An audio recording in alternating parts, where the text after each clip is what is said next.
Hey everybody, Josh the RV Nerd with Bish's RV, hanging out here with the 23 Wolfpack Gold series. So Wolfpack makes a gold and a platinum. It's a full-size toy hauler, but it's one that's not like all decked out to the nines with like, fuel station and gen prep and all that kind of stuff, which, they make that in the platinum series with the fiberglass, but they kind of give you an A-B choice. If you're a little bit more of a casual enthusiast, you don't like want to spend wicked time off grid or something like that, but like, you actually want something that can handle, say, like a side-by-side or anything like that. That's where this one comes into play right here. And what's kind of cool is the kitchen doesn't suck. A lot of toy hauler travel trailers, the kitchens are just absolutely deplorable. But with this one having that kitchen slide, a lot of your big bulky stuff like the fridge, the storage, it gets off the floor plan. Now, obviously, it has to slide close in the garage effectively while you're going down the road. But with this being a max width 102-inch body, there's most any side-by-side even, you're still able to fit in here. It might be a little bit tight, but you can typically do it. Now, if you need specific measurements like, hey, will my thing fit? Measure your toy, call our team. They can walk out and hand measure to make sure that it's going to fit your thing, because there's different cabinets, all kinds of different measurements. There's no way I can cover all of that in this video. I'm here to give you just a quick general idea. Now, it does have a bunk system in the back, but it's not the typical Happy Jack power bed lift. Actually, ironically, it's a classic design that I personally prefer. It's an easy lift up-down manual bed system that we'll get to see demonstrated here. And if my little chicken arms can do it, then just about anybody's are going to be able to. But all the key details are still here. We've still got that Camp King bed up front, giving you more room to kind of stretch out. Being a hauler, a true hauler, it's wider, it's taller. So you've got, a big open feeling, super tall shower, which I really like. The underbelly's still enclosed and the tanks are still forced air heated as well. It's got a couple other ups, a couple other downs. We got some factory solar, all kinds of stuff we're going to cover for you today. And if you like how we show you good things with bad things, give you all the different information, hit that subscribe button, and let's rock. Now, I normally leave those lightsaber Obi-Wan Kenobi lights off, but today I was like, I'll do something different. I'll leave that thing on. The good news is, if you don't like that, you could turn that off. That's totally up to you. Now, one of the first things I want to mention with this being a hauler is, what can you load into it? And with it being wide body, with there being good clearance under that overhead bed, and you'll see that those benches fold up out of the way. From the back of the ramp to the front of the kitchen that you'll run into, like right next to us right now, you've got about 15 feet or so of loading space. And again, contact our team member if you need more specific measurements. We're always happy to run out and, assist a client anytime in return for the fair opportunity to earn their business, But again, there's a whole world of different toys and things out there, and there's a billion, zillion, dillion different measurements, and is a dillion a real number? It just sort of ran out of my mouth like Toys R Us style. Anyway, you get the idea. We've also got like a dozen recessed D-ring tie-downs all over the place on this. But being recessed, they're a little more barefoot friendly. Now, if you are totally barefoot and you straight heel stomp one of those, yeah, it's gonna hurt, but it shouldn't be the end of the world kind of thing. Now, for display purposes, we've got the ramp a little bit kittywampus over here, where it's kind of at a little bit more of a trapezoidal shape as compared to the normal rectangular square shape it is. But the cool thing is you can kind of customize that a little bit the way that you want. And you've got that free-floating little folding leg table there. It's very lightweight. You can use it down at ground level. You could use it over here between the sofas. You could use it for, I don't know, whatever you like, really. It's just kind of dealer's choice. It's up to you. Now, one quick thing before I forget about it here. I realized right when the video began, the RV has central air, which is nice because you have a private bed and bath, but that's also a 15,000 BTU standard. Even here at the Gold series, you don't have to upgrade to Platinum. You don't have to upgrade the air. They just come with a bigger air conditioner. But let's take a look at the action sequence here that I've prepared for you on this. It's not a Happy Jack power bed lift system here, but it gets all the functions done. Now, by the way, as you're looking at this, I want to mention I am in a slight wide angle mode just so that I could get everything in the frame for you so you can see stuff. I work alone, and sometimes I have to take little measures like that. The benches, they could sit 3 adults if you didn't mind getting close to each other. You could sit 2 adults very easily on both. You could sleep 2 adults on that, 2 adults on the bed above.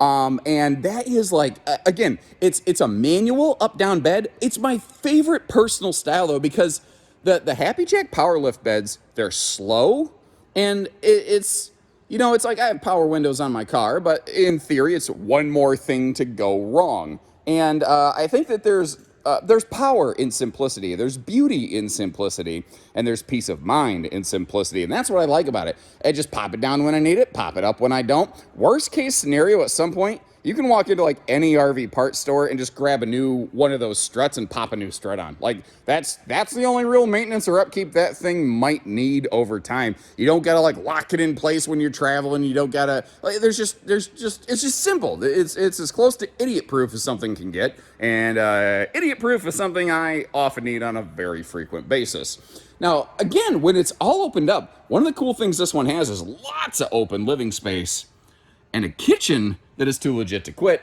for something this size in a travel trailer toy hauler. So many of them are kind of garbage. Now, personally, I think I'd probably like to put that folding table like over here overlooking the window. I'd bring a couple fold-away bar stools or something like that. And, you know, if the ramp was all closed up, I'd have like just an awesome little campsite viewing, although, of course, I've half blanked it out with the Pugsley Adams zebra shades that we have over here. I did not expect a Rockin' Adams Family reference in this video today. Let's crack open all the storage starting up here, shall we? They do a good job of maximizing the overhead storage on this one. And it's got really decent kitchen countertop prep space. That's another thing I like here. That is a 12-volt DC compressor fridge. I do believe there's still an 8 cubic foot gas electric refrigerator swaption, so kind of keep that in mind right there. Some of our Western locations would probably, you might see that in stock from time to time. Now, this being a wood skeleton travel trailer, it brings some benefits that laminated RVs can't easily do, and sometimes literally just can't do. Things like putting power outlets down near the countertop level where they actually make the most sense. That is very hard to do on a laminated wall RV. Now, you'll see like a backup camera set up on the rear of the RV. One of the cool things here, a lot of toy haulers do this kind of in the garage space. You can set up another observation camera with the idea that when you're going down the road, if you hit like a wicked chuck hole or you have to do like a emergency traffic, avoidance maneuver or something like that because some idiot spikes his brakes in front of you for who knows what reason people do things. You can pop on that camera real quick and make sure that like your bikes, your quads, your kayaks or whatever you load in here, it doesn't even have to be motorized toys, it could just be like a 4-seater kayak, not 4-seater kayak. Well, I'm thinking 4-seater side by side, 2-seater kayak, those giant kind of things, You can make sure that stuff is still secured and not banging around in the back of your RV. Now you might notice this Labatt blue light blinking at us over here. That's your stereo link is the best way. It's a Bluetooth link to the stereo. The RV doesn't actually have an AM/FM stereo. You're going to Bluetooth to it with like your phone or whatever old spare device you have and use that to like stream your audio through the RV. I think it's I like that idea because I don't know, you go someplace you've never been before, half the time you can't find the radio station you like, and I don't know about you, I stream my media, I don't really listen to the radio much anymore. Now, the bathroom over here has something that might be a deal breaker. What? But why though? Okay, sorry, My brain just melted for a second, as you could tell. I'm standing in the bedroom right now. I'm on the driver's side of the RV facing backwards. So I guess you're getting an early preview of the bedroom wall. You can see the TV hookups over here. But all the way over here is a 12-volt power point, previously known for years as a cigarette lighter plug. Why? Why is that up there over there?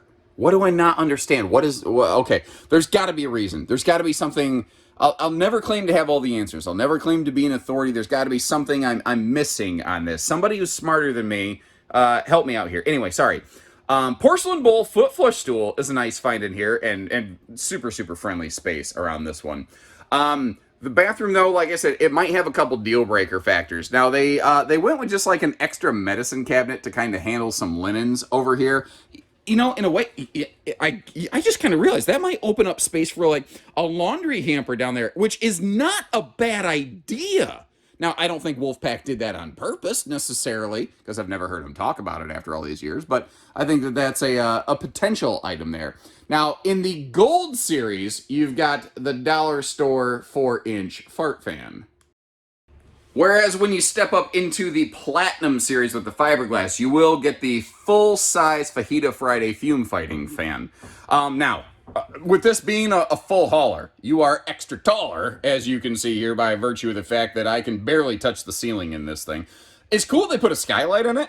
I don't know that they necessarily needed to. Let me ask you, if an RV is tall enough that you don't have to put your head in the bubble, would you rather it not have a skylight, one more seal point to maintain on the roof, or is the extra light that it gives you worth it to you? No wrong answers. Leave me a comment. Let me know. I've never thought about that until just now. As you notice, the elbow room and a radius shower can be a bit of a hiccup sometimes, but I do like that they give us a big full-size sink in here, and the wide body nature of this sure does help us wide body sized folks in here. Now, me and this bathroom door are about to have a frickin' fist fight, and this is why my socks always end up dingy, because I'll pop my shoes off to use them as an emergency door jam on the fly. By the way, super special thanks to Mr. Mo Cabrera. He and his wife visited yesterday, and they've heard me comment about my dingy socks in videos before. They bought me a new, like, 12-pack of socks. It was just... So, I don't know, man. It's just very, very special. It's very humbling how sometimes I get to connect with people on such a incredibly personal level in doing what I do. So there's another look at those TV hookups that we saw earlier to give you a reference point.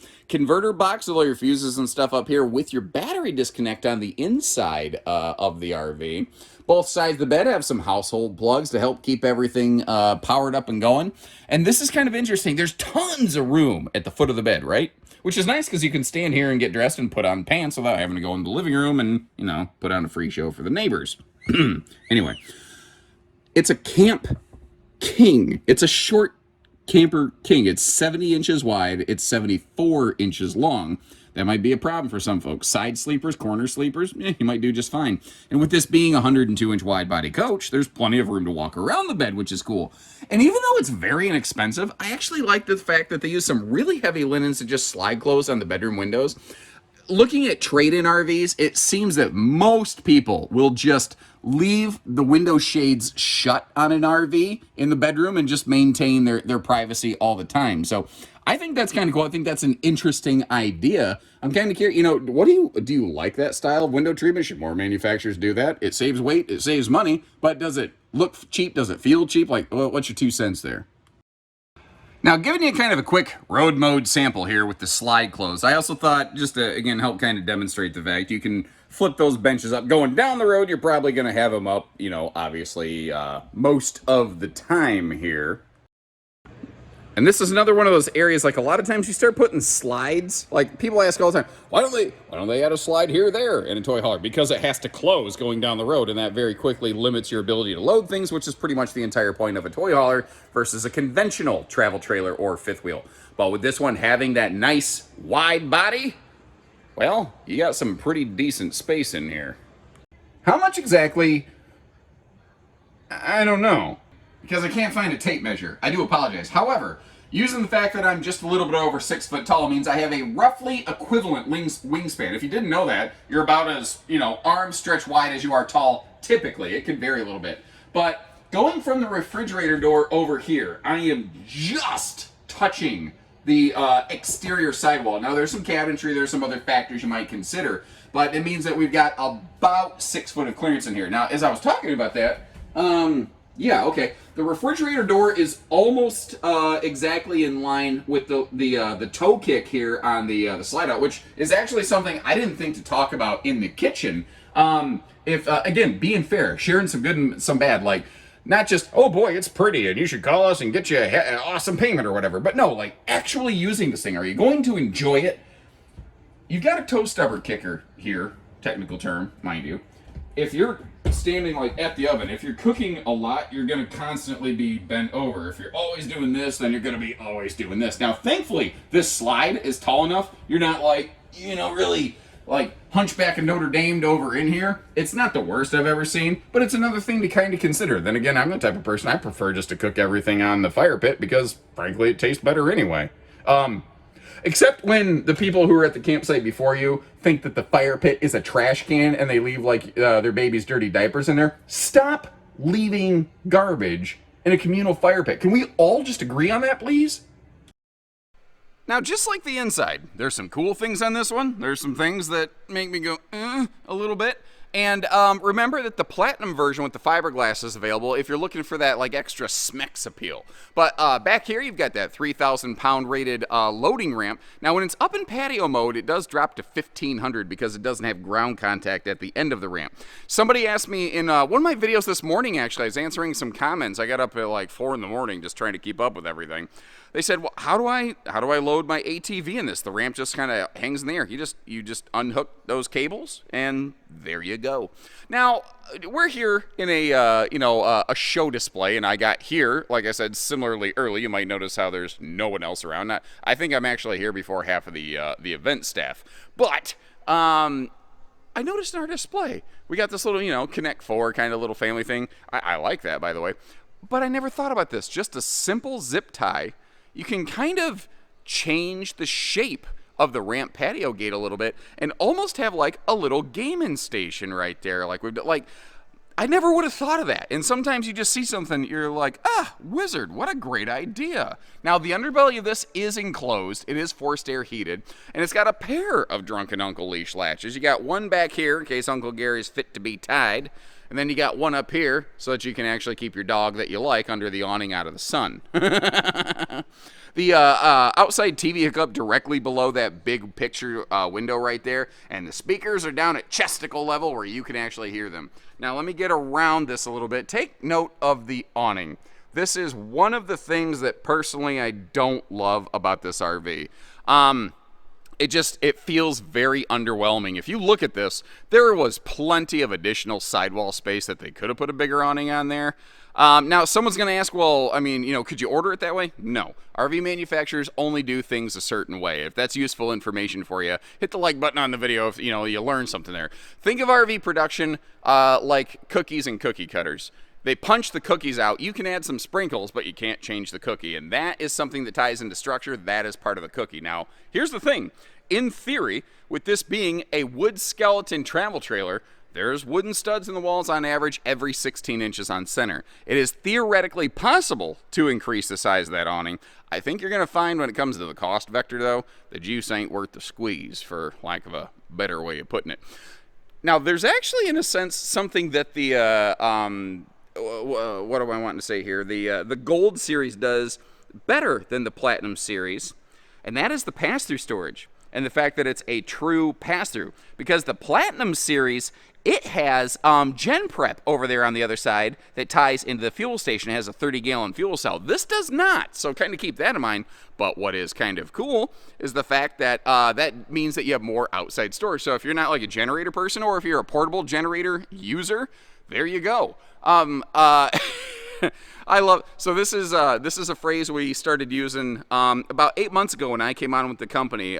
Bish's went from 0 to 3 Michigan stores very quickly, and I jokingly, we referred to it as hashtag Bishigan, and I don't know, it just looks right, it feels right, and I show up today and we've got official company sponsored marketing materials for Bishigan. I think that is amazing. Oh yeah, one more thing.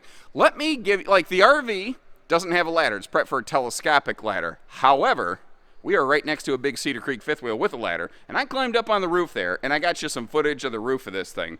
And what I want you to get to see is that we're actually looking at their like optional expanded solar package on this. Now, it's not be-all, end-all, epic solar's going to run the air conditioner or anything like that. It's a good battery tender. That's what it is. That's all it is. It's not more than that. They're not trying to pretend it's more than that. It's a really good, really effective battery tender.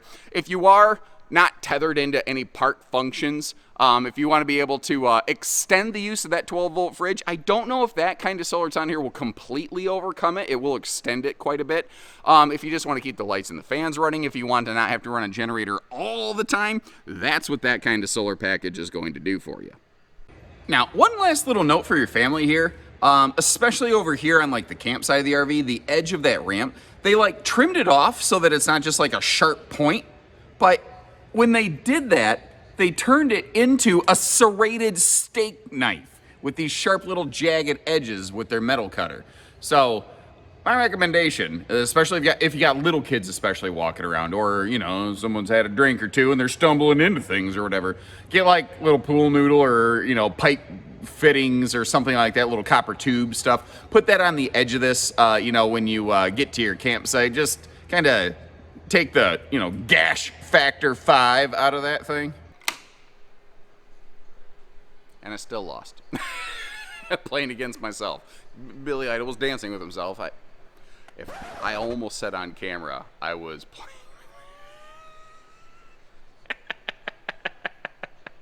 That'll go in the highlight reel one of these days. Anyway, what I was getting at is one of the things that I realized now that I'm down here, I forgot. There is a roll-down tent screen wall, but this series, they do not offer like one of those 3 seasons like glass type walls like you might find on like a big Momentum or something like that. Again, totally different kind of camper, totally different intention, totally different price point. It won't have those big high dollar premium type features. This is a checks the boxes, going camping, but with a ramping kind of situation. That's what this one is here. Now, if you want to see a video of this in the platinum fiberglass, it's slightly outdated because the interior's changed a little bit, but check the link in the video description because I have the fiberglass version of this one from last year, which should still pretty much get you all the information you need to know, because any updates that are on this RV are all, well, no, any updates that would apply to the platinum version are already seen on this, like the stereo and all that kind of stuff. As always, the end of my videos just fall apart like the end of an AC/DC song, but I thank you folks for tuning in and watching regardless. Tuning in. Yep, I threw an extra N in there. I'm done. I'm going to wrap this up. Take care. Stay safe. Have fun. Happy camping, everyone. What is wrong with me?